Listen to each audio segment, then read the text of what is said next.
السلام عليكم، ازيكم؟ عاملين ايه؟ وحشوني من الفيديو اللي فات. يا رب تكونوا كويسين. اخباركم ايه؟ العزيزيه الدمياطي حلوه جدا جدا جدا جدا.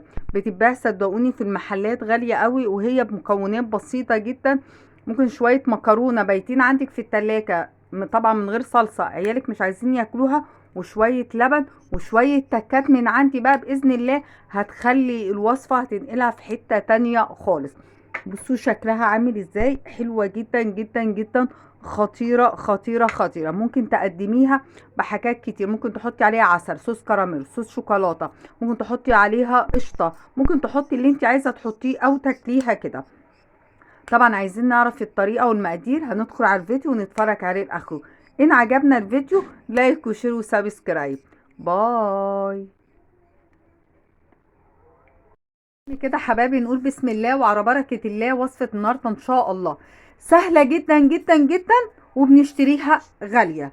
هنعمل العزيزية الدمياطي حلوة قوي وتحفة. بصي، المكونات كلها بسيطة وموجودة عندنا في البيت. شوية مكرونة، وعلى فكرة مش شرط تكون مكرونة اسباجيتي، اي نوع مكرونة. حوالي 50 جرام مكرونة، او بصوا شوية مكرونة. معايا لتر حليب، معايا كوباية سكر، والسكر ده حسب التحلية بتاعتي، يعني عايزة اقل من كده اكتر من كده براحتك. هحط فانيليا.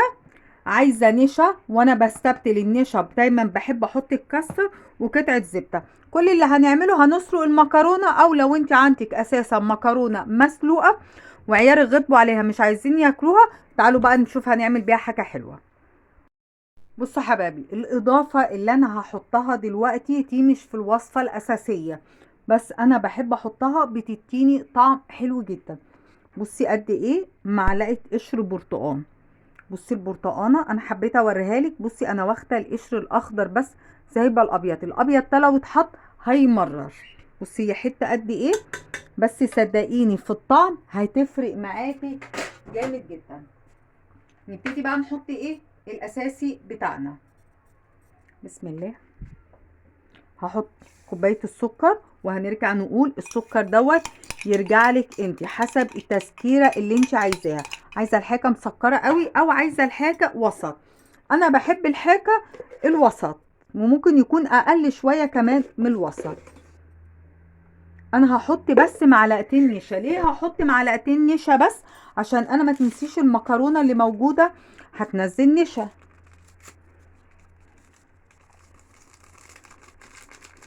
الفانيليا ممكن تستغني عنها خلاص.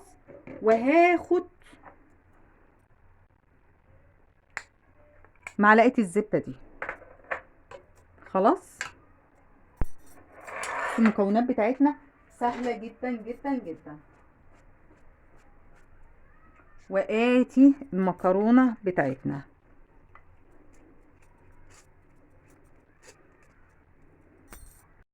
قبل ما ارفعها من على النار انا هضربها ضربه خفيفه. مش عايزه المكرونه بتاعتي تختفي، انا عايزه المكرونه بتاعتي تكون حتت صغيره قوي. بصي انا بضرب ازاي. عايزه المكرونه بتاعتي تكون حتت صغيره، عايزه وانا بقطعها المكرونه بتاعتي نوعا ما تبقى باينه. الكلام ده كله اهو على البارد قبل ما ارفعها على النار.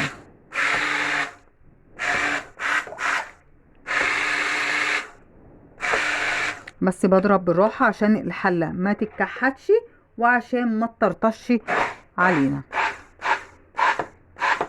انا عايزه اوريكي الشكل، وانا كمان برضو اشوفه. انا كده بالنسبه لي حتت المكرونه كده حلوه قوي. مش هضرب تاني، ولو في حته اتخن من يعني اكبر من كده مش مشكله. حبايبي رفعناها بقى على النار، وهنفطر بقى ايدينا على طول فيها لغايه ما هتتقل، وهتبقى عامله زي البشاميل كده، او المهلبيه او الكاستر. هتتقل معانا ايدينا على طول فيها، عشان انا المكرونه ما تلسعش من تحت، ولا النشا بتاعي يتكتل. طبعا اللي فوق الوش ده كله الزبده، مطرح ما ضربت بالهاند برينتر هي اتفرفتت، بس طبعا الدنيا ساقعه فهي ما دابتش معانا. ايدينا فيها. وممكن في المرحله ديت او لما تدفى شويه تكوني اتاكدتي ان السكر تاب، تدوقيها بقى محتاجه سكر تاني او مش محتاجه سكر تاني. انا عارفه ان انا الكوبايه ديت، مقدار الكوبايه ديت بالنسبه لي هيكون حلو قوي.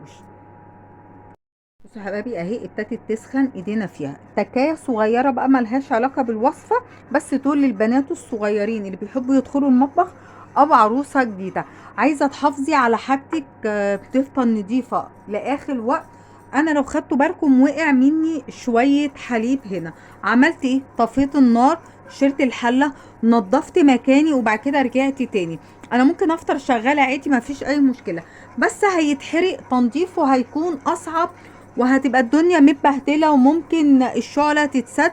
طب ليه؟ هي مش هتاخد منك ثانيه، وهيفطر المكان اللي انت واقفه فيه نضيف، الجهاز بتاعك نضيف، هتفطري محافظه عليه يقعد معاكي سنين وسنين باذن الله. بصي هي ابتدت اهي تدخل معانا في سوا.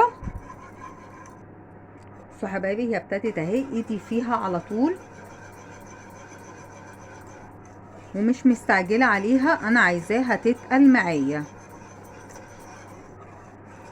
في تكات صغيره جدا، هي دي اللي ان شاء الله هتظبط معاكي. بصوا يا حبايبي ابتدت اهي. بصوا حتى في واحدتين مكرونه ما تكسروش، مش فارق معايا.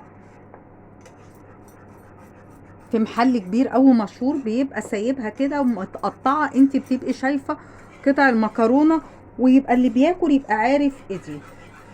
بس هي ابتدت تتقل معايا، بس انا عايزاها شويه كمان.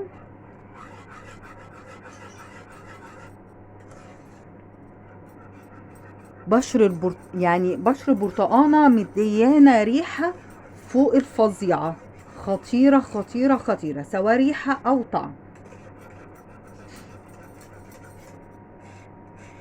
بس ما تستعجليش عليها، اولا عشان النشا تستوي المكرونه، تاخد من طعم السكر وتاخد من طعم الحليب، البرتقان ياخدوا من طعمه، يعني في حاجات كده ما بنستعجلش عليها.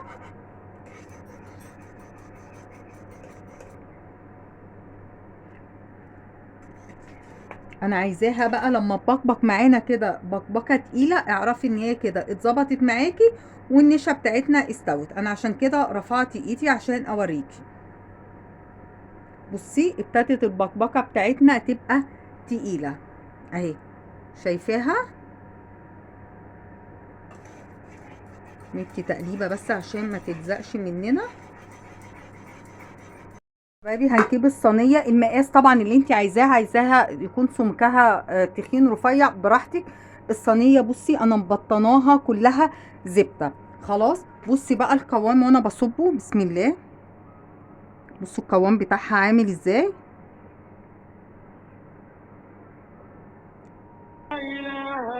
بصوا يا حبايبي مش هو بقى دوت القوام اللي انا هدخلها في تحت الشوايه، هو دوت السر بقى اللي للوش بتاعها واللون بتاعها. انا هصبر عليها لما تبرد شويه بحيث ان انا احط ايدي احس ان هو عمل طبقه اللي هي القشره اللي بتبقى فوق الوش. ما تستعجليش عليه. هفصل عشان الاذان وارجع لكم. حبايبي هي عملت قشره خفيفه، هي لسه سخنه فمش عارفه احطها التلاجة. هنبتدي بقى نحط الزبدة ونوزعها واحدة واحدة. المهم مش عايزة قطعة ما يكونش عليها الزبدة، هو دوت سر اللون بتاعها، وان هي تكون القطعة طالعة معاكي قطعة واحدة كده. انا بس بحط كده وبعد كده هجيب الفرشة وابتدي احط واحدة واحدة. احنا ما خدناش مكعب زبدة، يعني ما خدناش كمية زبدة كتيرة. بصي واحدة واحدة كده،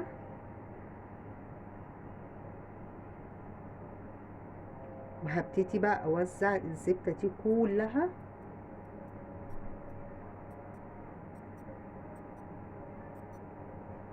انا كده كده من الجناب في زبدة ومن القاع تحت في زبدة. اما هدخلها الفرن انا مشغله الفرن بتاعي يسخن كويس جدا. انا بس هحطها تحت الشوايه، احنا كل حاجه مستويه، انا بس عايزه اللون مش اكتر، يعني انا عايزه اخد اللون بتاعي مش اكتر. بس انا بعمل واحده واحده. طبعا انت ممكن تعملي الخطوه ديت، يعني تعملي كل حاجه وتحطيها في التلاجة. لو مثلا تاني يوم جايلك ضيوف او بالليل جايلك ضيوف، خلاص هتحطيها في التلاجة، هتاخد الوش بتاعها، وبعد كده تقومي عامله الخطوه ديت لو عايزه تاكلوها دافيه. بس للامانه هي بتتاكل احلى وهي ساقعه شويه عشان تعرفي تطلعيها قطعه. انا كده بالنسبه لي خلاص ما شاء الله. هدخلها الفرن تحت الشوايه ونرجع مع بعض نشوف شكلها الخطير الخطير الخطير هتكون عامله ازاي. بعد ما طلعت شكلها خطير، حلوه جدا جدا جدا، تحفه. هندخلها بقى لما تهدى شويه، ندخلها التلاجة عشان تسقع ونعرف نقطعها قطع. انا ما اعرفش ليه الصراحه، هي الحروف ما بقتش شكلها كده، مش عارفه، بس شكلها حلو وجميل. هنسيبها لما تسقع شويه ونرجع مع بعض نشوف شكلها هيبقى عامل ازاي. يا حبايبي بعد ما سقعت بقى بقت عامله ازاي. هقطع لكم قطعه. بسم الله. بصي عامله ازاي ما شاء الله.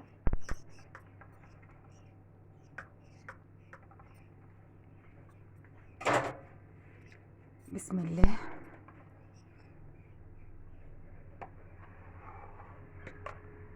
متسلكه اهي. بصوا بصوا عامله ازاي، خطيره. بصي حلوه قوي. بصي مش لازقه في الصينيه ولا اي حاجه. بصوا تحفه تحفه تحفه، حلوه قوي قوي. ممكن تاكليها كده، ممكن تحطي عليها ايس كريم، ممكن تحطي عليها صوص كراميل، ممكن تحطي عليها عسل ابيض، او تاكليها كده وهي عاده بتتاكل كده، ويتحط كمان ممكن عليها قشطه. يعني ليكي مطلق الحريه في ايه اللي ممكن تحطيه عليها. بس هي فعلا وصفه جميله قوي، حلوه قوي، مش مكلفه خالص، بشويه حاجات موجوده عندنا هنعملها. يا رب وصفنا تكون سهله وخفيفه على قلبكم. السلام عليكم ورحمه الله وبركاته.